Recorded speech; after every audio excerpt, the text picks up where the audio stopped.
school উদ্বোধন কৰা সভাত উপভোক্তা বক্তা আমাৰ মাজত উপস্থিত থাকি তেখেতে আমাৰ জনগোষ্ঠীবিলাক বা আমাৰ ট্ৰাইবেলবিলাকক নিজৰ ভাষা কলা সংস্কৃতি আৰু পৰম্পৰাৰ পৰা মানি অহা ধৰ্ম জীয়াই ৰখাৰ স্বাৰ্থত তেখেতে বিতংভাৱে বহলাই কৰাৰ কাৰণে আমি সকলোৰে শ্ৰদ্ধা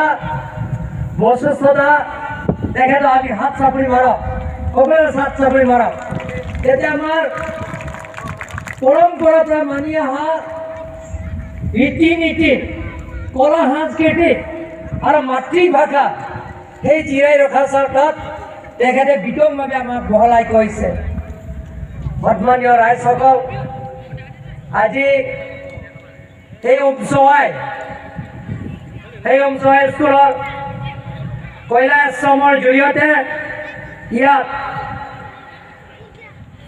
বিদ্যা পদ্ধতিৰ জৰিয়তে আমাৰ ইয়াৰ নতুন কাৰ্যালয় স্কুল আদি উদ্বোধন